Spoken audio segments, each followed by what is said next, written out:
I have to say it's a first to give a talk with like squirrels and chipmunks looking at me from the side of the stage. I really love this theme. Well, I'm gonna depress you for just a few minutes, and then I'm gonna bring your spirits back up. So bear with me at the beginning of my presentation. I'm Leila. I'm the founder of Salesforce and LXMI. Salesforce is a nonprofit that connects low-income people to work over the internet, and LXMI is a new beauty business that we just started with the same mission of moving people out of poverty through work. I want to start by telling you the story of a young man I met a couple of years ago named Ken Kihara.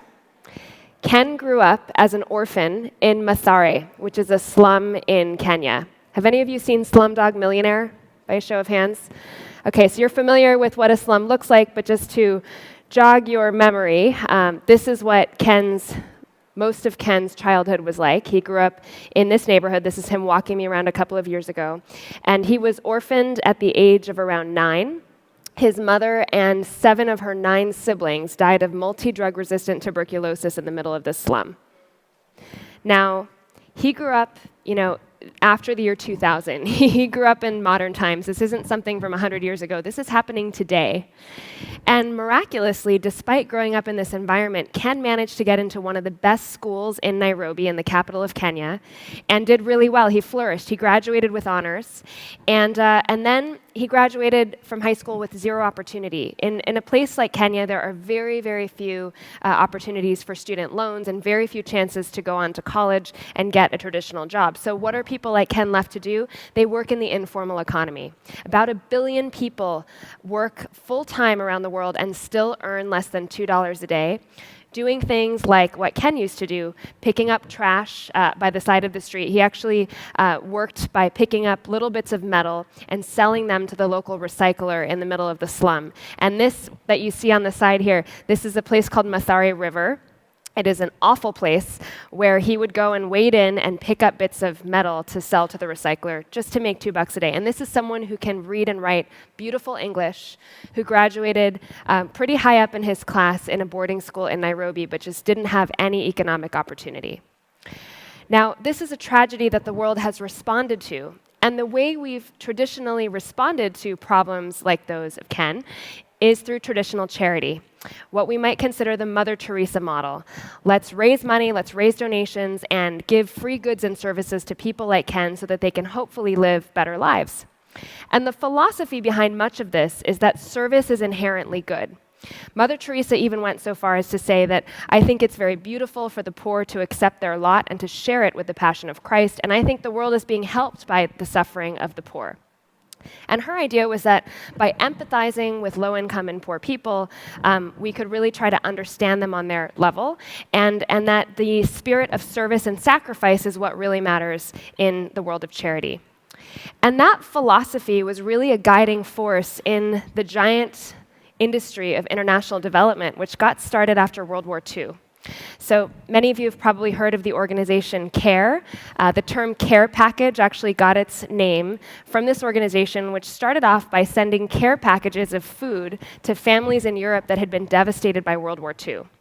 And the idea initially was that aid was a temporary stopgap, that we would give free goods and services to people who are down on their luck for a short period of time, and that this ideally would get them back up on their feet. But it wasn't supposed to be forever. Right? Certainly, under the Marshall Plan, when we were sending food to Europe, the intention was not to create a long-term dependency with people in Europe. It was just to get people back on their feet. Unfortunately, though, this model was then applied to many parts of the developing world with, I believe, disastrous consequences in many cases. In the last 60 years, we have transferred $1 trillion in aid to sub-Saharan Africa alone. And despite this, we still see 50% of the African population living on less than $1 a day. How is this possible? How is this possible with all the goodwill marshaled by people like Mother Teresa, all of the dollars that we've spent from our hard-earned taxes and through the philanthropic efforts of people around the world? How is it possible that we still see 50% of the African population living on less than $1 a day? How is it possible that people like Ken Kihara are still forced to grow up in environments like Mathare? What we're starting to see, I believe, is a revolution in the way we think about charity and the way we think about doing good. I believe that traditional charity, the kind that we saw in the era of Mother Teresa, is dead. No disrespect to Mother Teresa, who I know was just made a saint. I think her intentions were the most noble, and most of the people who follow her and who are inspired by her are similarly motivated by noble intentions. But what we've started to learn is that noble intentions are not enough. Noble intentions do not solve the problem. They do not create long-term outcomes. They do not measurably make people like Ken better off. I learned this firsthand when I was 17. I got a scholarship from, of all places, the Lorillard Tobacco Company. Yes, Big Tobacco sent me to Africa when I was a teenager. And I had this scholarship for community service I had done in high school locally in Southern California. And I took the money and I found a way to use it to go abroad and do a service trip in Africa. Now, you probably know people who've gone abroad and done something similar, and like me, they probably have these great ideas of how they're going to transform poor people's lives when they go there. I remember saying things like, I'm going to teach these poor kids English and build them a path out of poverty. And I got there, and my students, who I was teaching at a blind school, blind and partially sighted kids who were around middle school aged, my students could name US senators. They listened to Voice of America and BBC Radio. I'm pretty sure they could speak more intelligently about the US presidential debate than some of the candidates right now. I was blown away by how bright and how motivated these young people were, even though they'd lived on less than $2 a day for most of their lives. These were kids who'd grown up in circumstances not that dissimilar to those of Ken. And I was shocked because the narrative that I had absorbed about poverty was that poor people are poor because maybe they're not willing to work hard enough, or maybe they just don't have the skills, or they're just not bright, they don't have the right culture. I mean, these are all things that we actually still say today that were taught to me when I was an undergraduate about poverty. Shocking. Well, contrary to many of the things I'd heard, when I showed up in Ghana and I lived in a small community where people were all making less than $2 a day, I was blown away by how bright my students were, by how motivated they were to get out of poverty, and by how hardworking their families were. Many of the mothers of these children held 3 jobs. They were basic agricultural workers. They had a small plot of land and they would farm. They would sell stuff by the side of the road that they made with their farm inputs. And they were hustling nonstop, mostly to earn $1 to $2 a day. So it struck me that something was going on that had nothing to do with the people who were being born into poverty. Something structural was happening that really had nothing to do with them. So I decided to study this, and I got a degree in international development, and I read a book by a guy named Bill Easterly, who wrote that aid alone cannot achieve the end of poverty. Only homegrown development based on the dynamism of individuals and markets can. I read his book, and I started doing more research on this new concept called social enterprise, the idea that maybe business with a social lens, business that aimed to create measurable social impact, could create the kind of transformation for people like the kids I taught in Ghana that traditional aid models couldn't. And everywhere I went, when I talked to someone who was living in poverty, someone like Ken, they would say the same thing. They would say, I don't want your handouts. I don't want your charity. I want a chance to earn an income. I want a dignified wage. And if I can earn my own money, I will buy my own wells. We will build our own schools in our community. We will develop our own institutions from the ground up, rather than the top-down model of aid. This I found tremendously inspiring, and I began searching for ways to fulfill that idea and give work in low-income regions. And I thought, maybe there's a way that I can apply the skills I've learned to giving work rather than handouts.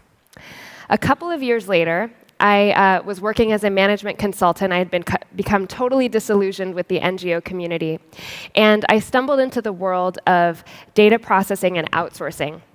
I worked as a consultant for a big call center in India in 2005, right around the time that Tom Friedman had written The World is Flat. And all of a sudden, this light bulb went off in my head, and I thought, what if we could take these internet-based jobs and figure out a way to insert poor people directly into that economy? What if we could figure out a way to train low-income people to do really basic tasks online and upend the traditional outsourcing industry?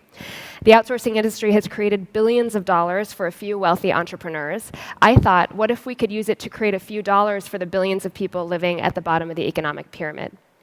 So I launched an organization in 2008 called SamaSource. Sama means equal in Sanskrit, and we connect people just like Ken, in fact now including Ken, to work through the internet for big tech companies.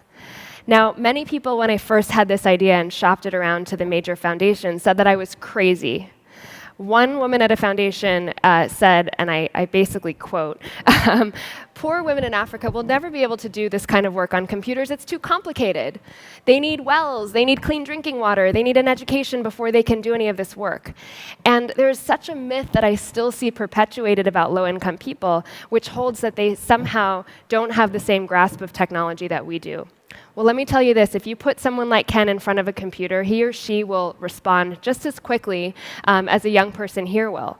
A lot of these new systems that we're building are quite intuitive. So we found that with very little training, we could get people pretty quickly to be able to do basic tasks on the internet. And this model happened to coincide with one of the greatest technological revolutions in history, which is digital work, which is the fact that now we no longer need all of this physical infrastructure in poor locations to create work. We can rely on the digital economy. And I'm going to show you an example of this new type of work. We call it micro work, although in some cases the tasks end up looking pretty macro. One of the pieces of work that we do at scale is image tagging for machine learning companies. So you guys have all heard about self-driving cars and the machine learning algorithms that power them. We need massive, massive amounts of human tags on things like images to train machines to know what to do. And here's an example, right? So here's a picture from a self-driving car camera sensor. And this is what our workers are able to do to that picture. So they will isolate every point on that image and label it, and over time, train the algorithm to recognize what's a car, what's a bumper, what is a lane line, what's a street sign. You can see this also with pedestrians. We can teach the computer to recognize a human foot or a hand. Now imagine what it must be like for someone like Ken to walk into a small computer center and be able to do work that he knows could save lives on the other side of the world. What a dramatic difference that is from being told that he should just sit there and receive a handout from an aid organization. It's a tremendously different message. When we started in 2008, I had no idea whether this would take off, whether it would even work. Finally, that same foundation that refused us in the early days ended up giving us a big grant. And we set up a nonprofit with a different kind of mission, the mission to give work to people who would otherwise not be employed in the formal economy. So we said, let's take everything that we know about a traditional outsourcing company or data services company and turn it on its head. We are only going to hire those people who are living below the poverty line, and we're going to train them to do work that's really valuable in the digital economy. Since then, we've done over 200 million tasks. We've paid out $20 million to workers and small computer centers in the developing world. And we've recruited some of the top clients in the Bay Area to work with us as a social enterprise. What I'm most proud of, though, isn't the name brands that we've been able to service, but what this means for people like Ken. We talked a little bit about what it's like to live on less than $2 a day, but we do a lot of intensive impact measurement at our organization to be able to prove that what we're doing actually makes a difference in someone's life. So before they come to work at Sama, our workers on average are making $2.20 a day. What does that mean? Well, in terms of housing, it means you most likely live in some kind of informal settlement, in a slum or in a rural area with no security around your home. Poor nutrition. We did a survey and found that many of our workers living in the slums were relying on sugarcane as a primary source of calories. Imagine that, sugarcane, just because it's the cheapest way to get calories. Very limited educational prospects. If you're lucky enough to get a scholarship into high school, you might end up having to graduate with no job prospects, just like Ken. And poor, inadequate health care. Fast forward 3 years after joining SamaSource, on average, our workers increase their wages 4 times. Immediately, we see them move out of the slum and access safe housing. We actually do surveys and find out how their diet changes. We see them buying protein and fresh fruits and vegetables. We see them going to college for the first time with savings. And we see them accessing better health care, not just for themselves, but for their families.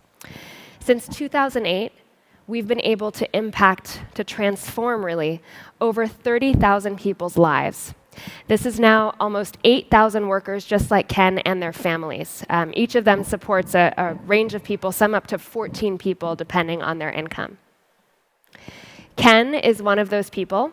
He got a job with us a couple of years ago through a local feeder program that was teaching computer skills in the slum. And we recruited students from that feeder program to start doing basic work through Salesforce.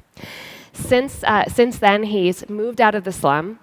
He's become a trainer, so he goes back every day and recruits more people just like him to be able to do this kind of work. And when I talk to Ken, the physical difference, even in the way he carries himself, is what's most dramatic. We work with people who are typically taught that they're not really worth anything, that at best, they're going to receive a handout from a Western charity. Imagine the difference in someone like Ken when they walk into a computer center feeling like their work is valued, like someone on the other side of the world is willing to pay them for the output of their brain. That is a tremendously empowering thing. And since we've scaled up all over Africa and Asia, we have operations now in India, Kenya, Uganda, and Haiti. We've also expanded here in the US. A couple of years ago, we set up a program in rural Arkansas in the Mississippi River Delta and in rural California in Merced. And in these two regions, we've seen some demand from customers to do voice work, to do work that they couldn't do overseas. So I don't think this model is limited to poor regions in the developing world. I think it's equally applicable here in the United States. A couple of years ago in northern Uganda, where we had a center, I came across a really interesting raw ingredient called nilotica. And this is a really powerful type of shea butter that grows only at the source of the Nile River. I thought, what if we could build a business similar to Salesforce in a different category? And so we launched last year a new beauty brand, and I know most of you, I'm looking around the room, a lot of guys here, probably not familiar with Sephora, but we just launched at Sephora nationwide about a week and a half ago with the same mission. And actually the nonprofit Salesforce, I think this might be a first in the luxury beauty category, actually became a co-founder of this new business. So we're really trying to change the model of traditional charity and get people thinking differently about how charities can raise money through business models, and also what people at the bottom of the economic pyramid are really capable of, how they can contribute meaningfully through harvesting wild ingredients, as they do for LXMI, or through contributing through their brain power, doing basic digital tasks through Salesforce. Overall, though, our message is really quite simple. It's moving beyond the traditional idea of giving free stuff and handouts to low-income people and towards a new model of giving work.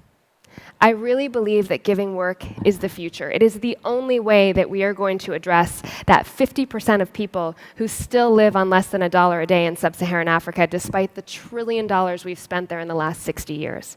If we could instead deploy that $1 trillion to build businesses, not just ordinary businesses that hire middle-class people or do import and export in these economies, but businesses that have a deliberate social mission to recruit from impact populations, to recruit people like Ken who otherwise wouldn't have a job. If we spend our development capital building businesses like that, we can wipe out poverty in our lifetimes. It should no longer be acceptable in 2016 that anyone lives on less than $2 a day, that anyone cannot access 3 basic meals for their families, education and culture for their minds and spirits, as MLK used to say. And I think we have the opportunity to build a brighter future, even today, with how we make our basic investment. So I urge you today to think about how this model of giving work, what we call impact sourcing, can apply to your business. How can you use your business to transform your local community and the global community by hiring people who otherwise wouldn't have jobs? So let's move away from giving stuff and towards giving work. Thank you so much for your time this morning.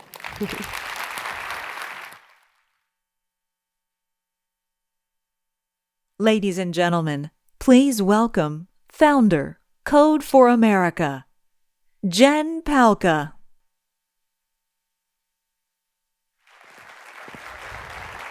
Should I take these off? Wow, good morning. It is tough to follow that act. Pretty amazing. And I actually think there's a lot of ties between what Leila talked about and what we're going to talk about in terms of in terms of charity and traditional philanthropy and how we make change in the world. So thanks all for having me here today. As the voice of God says, I run Code for America, and I wonder how many of you think that what we do is teach kids to code. Yeah, a couple, okay. So we actually don't do that, though there are a lot of people who get involved with Code for America in their local communities and their chapters that we call brigades around the country who decide to learn to code because they realize that it's a profound way that they can help their communities. But what we're really about is this notion that government needs to work better for everybody in our community now. And it needs to work in the 21st century, which looks a little bit different from how it worked in the 20th century. So the title of the talk, of course, is bringing technology into social good.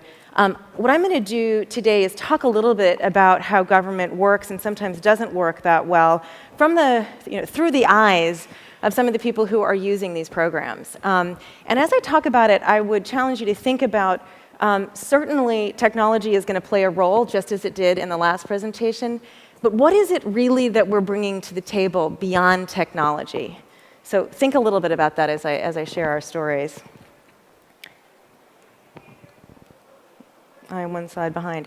So many of you are from out of town. You've come here to Moscone Center. You've probably come over from your hotel.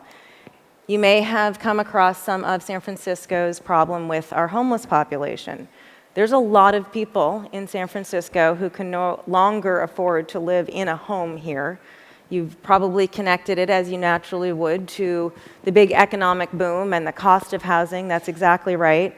And many of you probably thought, if you came across somebody sleeping on the street on your way here, why doesn't the government do something more about this? In fact, sort of famously, folks have written about that here in San Francisco. And in fact, the government does do a lot about it, and the city of San Francisco in particular is trying very, very hard to solve this problem. You also might have thought about the role of charity in solving this problem. And if you thought government spends a fair amount of money trying to help people not fall into a life of persistent poverty and also often, unfortunately, incarceration, you're actually right. We do spend a fair amount of money on this. In fact, it's about $500 billion nationally. That's federal, state, and local, on generally what we call the safety net. So charity, traditional philanthropy, does play a role. About $42 billion a year that we raise and spend through traditional philanthropy, or in some cases non-traditional philanthropy, on essentially the same issues. So if you look at this, you may ask, as we do at Code for America, are we getting almost $500 billion worth of value out of these programs? Could this money be a little bit better spent? And if so, whose job is it to make sure that it's well spent? And can we really help the people in our society that need help with $500 billion? So that's part of the question that we ask ourselves. And if we talk about the safety net, then you're really talking about someone who has not yet fallen into that persistent poverty and incarceration. A family like Renee's. Renee has 2 kids. She's a freelancer. She started falling behind in her work when she got sick and she couldn't make the bills. She's not homeless yet, and part of the reason she's not is because she's getting a little bit of help from the government right now in a program called the Supplemental Nutrition Assistance Program. Many more people know about this program than you would think because, in fact, 1 in 4 kids in our country is on this program right now. Half of all of Americans will use SNAP at one point in their lifetime when they're just vulnerable, when they can't make ends meet, and it'll give them just a little bit more money every month for food. It's actually very highly correlated with better health and education outcomes for kids. It's a very highly preventative program.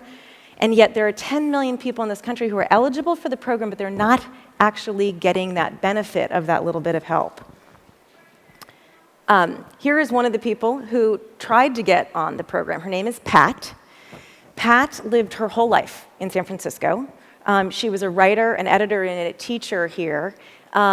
She's now in retirement, and she briefly moved away from San Francisco up to Sacramento. And when she decided to come back, because her community is here, her network is here, she found that she was completely priced out. She could not afford to live in San Francisco. And one of the things that Pat decided to do was apply to this supplemental nutrition assistance program, first up in Sacramento and then in Marin, where she now lives in senior housing. So the first thing she did is she went to an office where she tried to apply in person. And it's a really difficult process to apply in person. This is what she had to say about it, and forgive me because it's not on the slide. I went to get food stamps in this big, big room with seating in the middle and a bank of windows that were like bulletproof glass windows. Very intimidating. A few caseworkers, and you get a number, and you just wait and wait and wait and wait. She also said this: it was sort of like dropping it into a black box to submit that application, and had no idea how long it was going to take or where it was going to go or who I was going to hear from when. And in fact, she did hear from folks, but she did not end up getting food stamps through that process. There's a lot of steps in the process I'll explain in a minute. So when Pat moved back to Marin, she decided to apply, and it turns out in California you can actually apply for food stamps online, and so she did. She went to something called My Benefits CalWin, which is the state's online application for most of its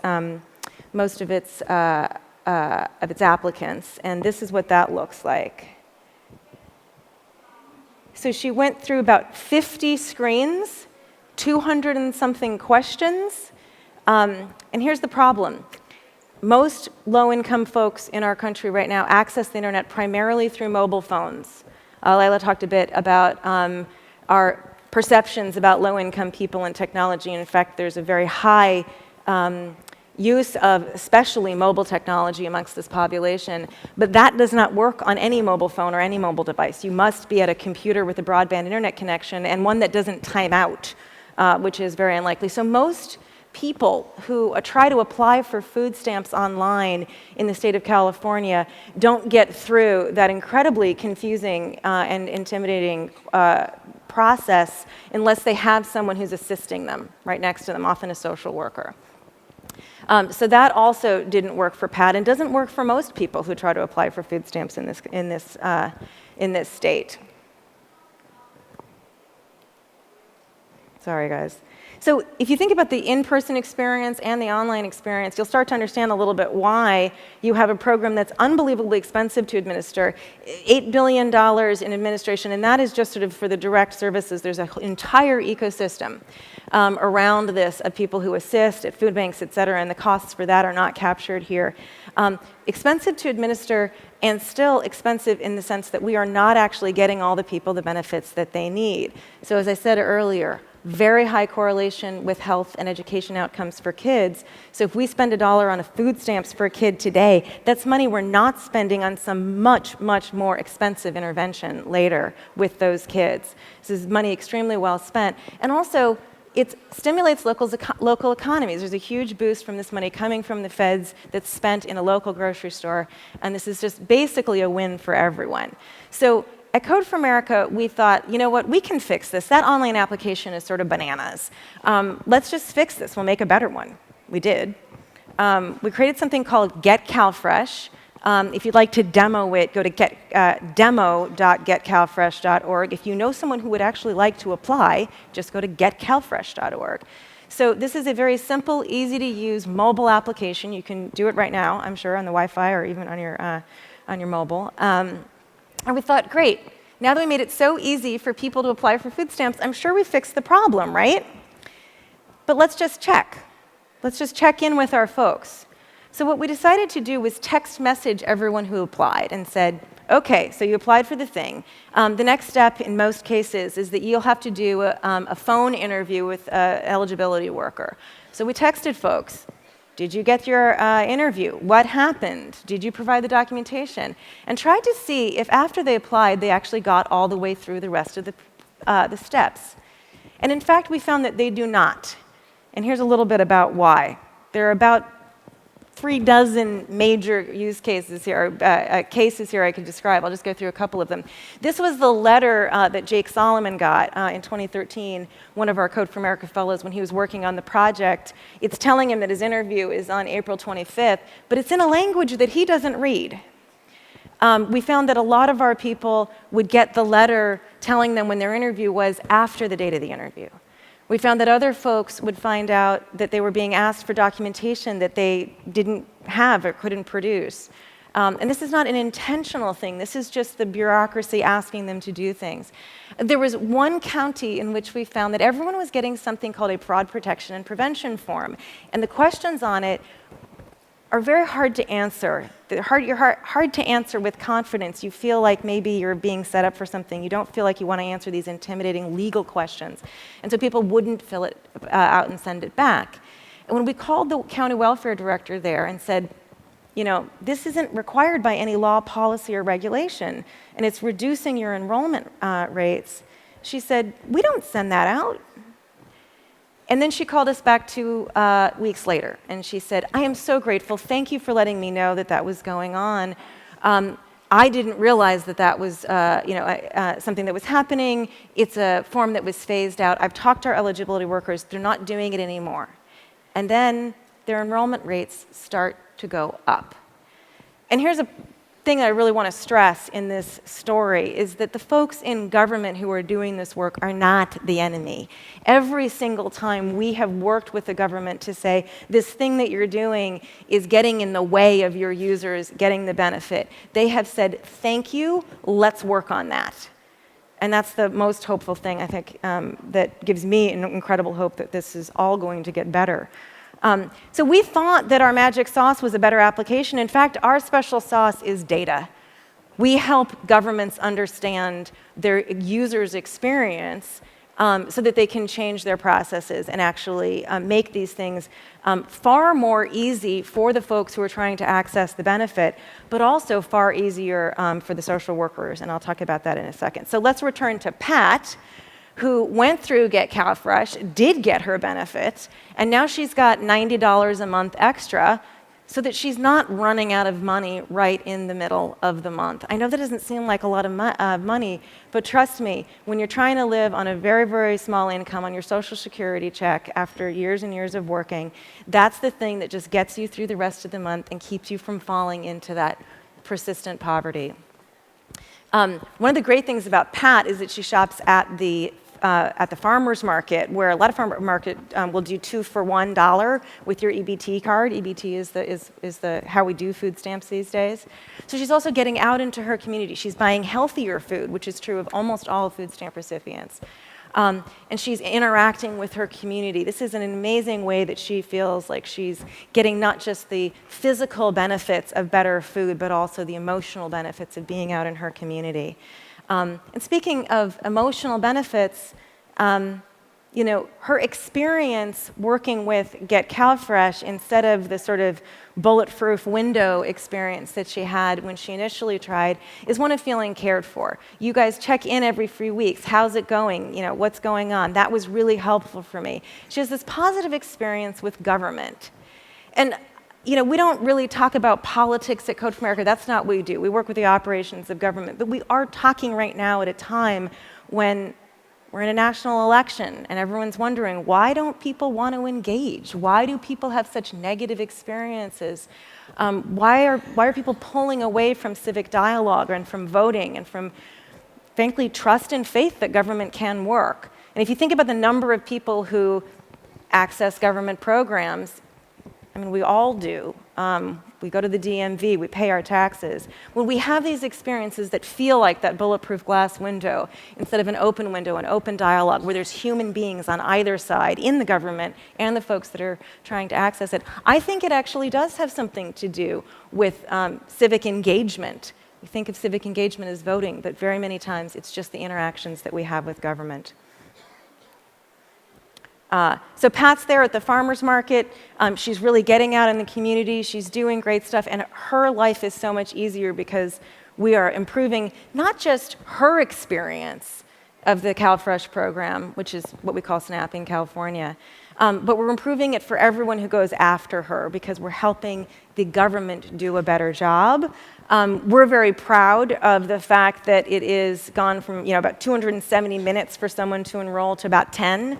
But it's equally important that it be easier for those folks behind that bulletproof glass to process these applications and getting it down to about 30 minutes for them.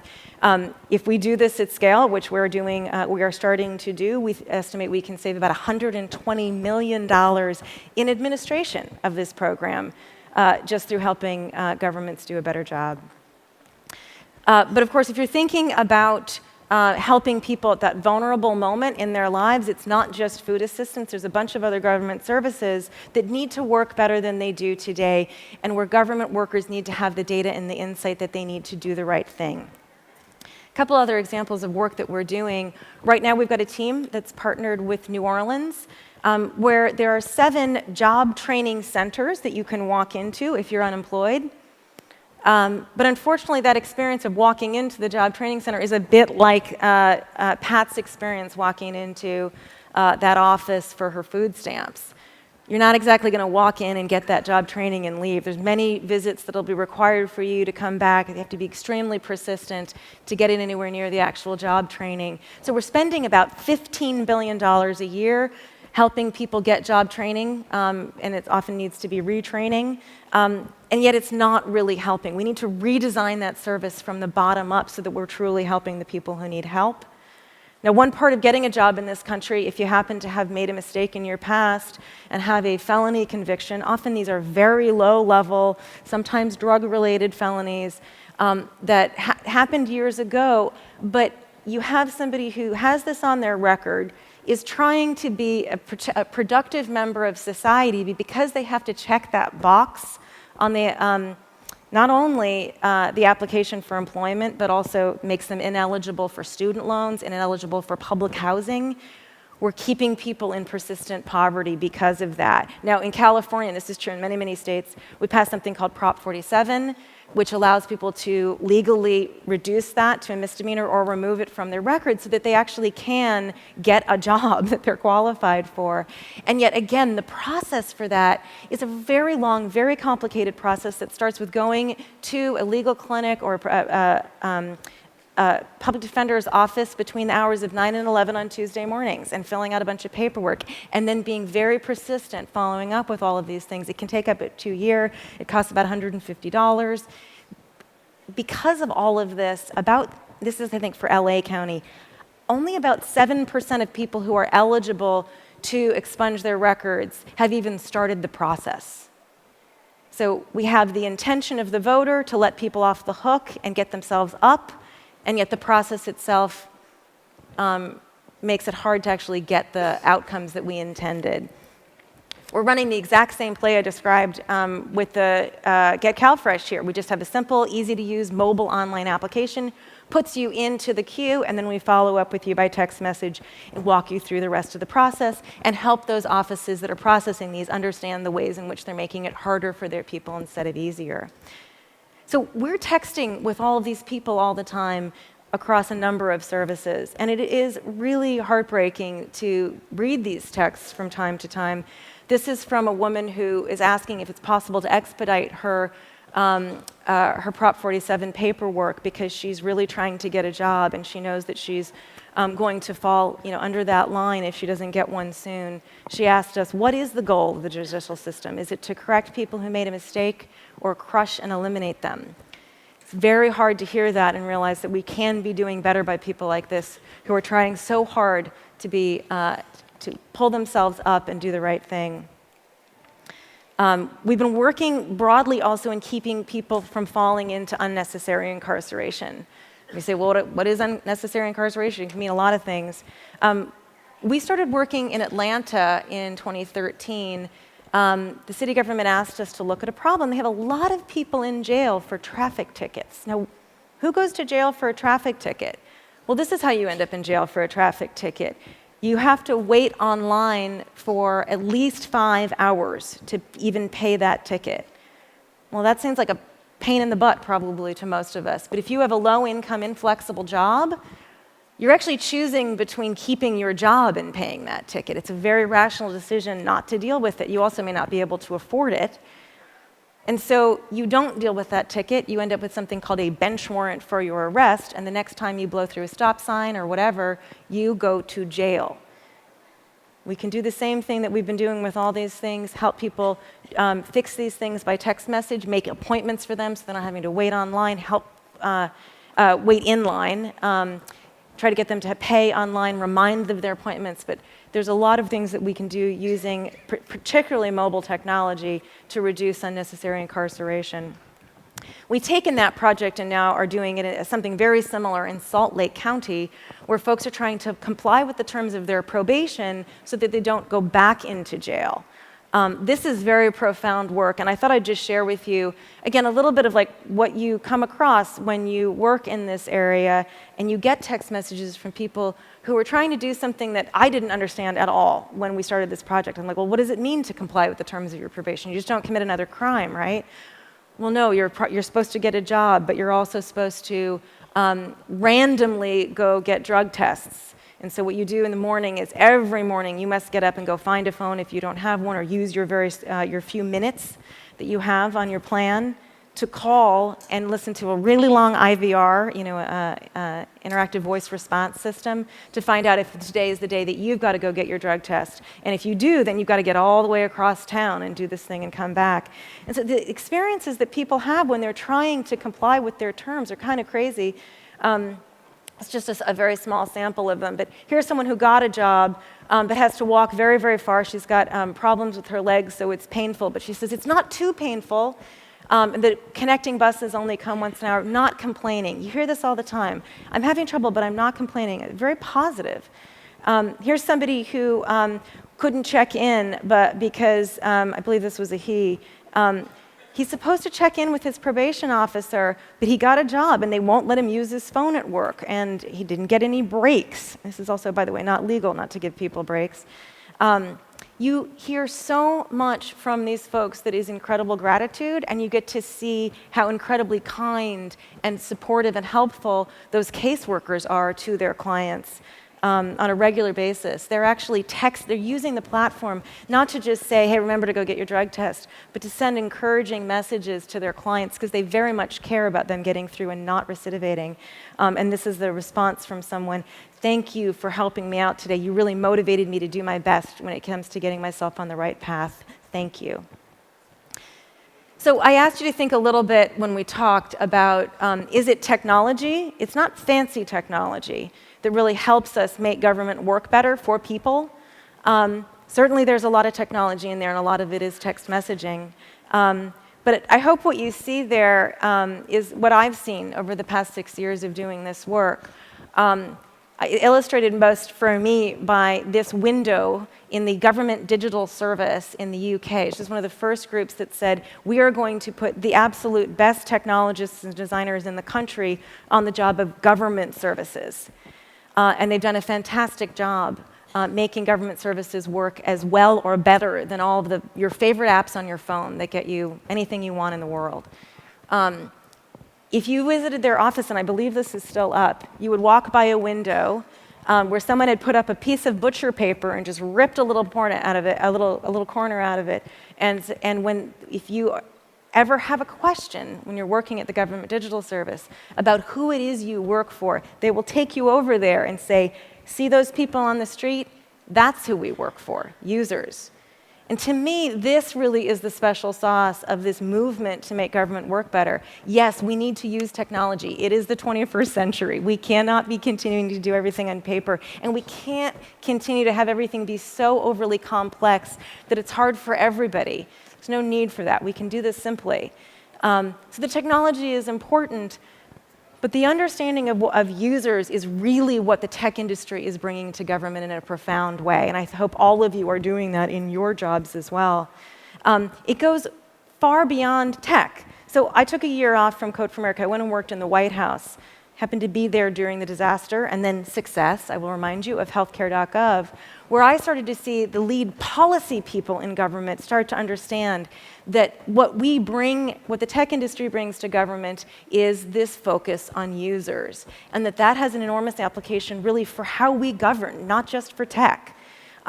Cecilia Munoz is the head of the Domestic Policy Council. She became a big fan of the work that we did there to stand up something called the United States Digital Service. It was modeled after the government digital service in the UK. And Cecilia said this to me after I had departed. She said, starting with users isn't just how we should make tech, it's how we should make government. So I hope that you buy that story, that this is really what we're bringing to the table. But I would also say the other secret sauce that we're bringing to the table is that we can't just let we have enormous, deep respect for the people who do public service in any role, and we partner with them in profound ways. But we also don't believe that government's going to fix itself just with the people who are working in it today. The other secret sauce really is all of you in the room, whether it's taking some of your time to work in government. Maybe some of you do now. Salesforce is actually quite popular in government. It's a great platform. But if your career has always been private sector, think about doing public sector work. You've got to use your skills for good in this profound way, because government is the most highly leveraged way that you can make our society work better, whether it's your time or your money. You think about what we talked about in terms of a lightweight way to get somebody on food stamps. That means if you give $5 to this cause, you actually end up helping a whole family get food for 3 years. Everybody I know who's gone to work in government has said, I went in because I thought I was trying to do a little good, but what I found is you can do, this is the most profound way that you can help people, and it's the most exciting job that you've ever had. I know that sounds a little counter to the perception, but that's what everybody has gone in and has said. Really, really powerful. So I hope that you will think a little bit about the role of government, the role of tech, and the role of users, and join us or join any of the other folks that are making this happen. Thanks so much.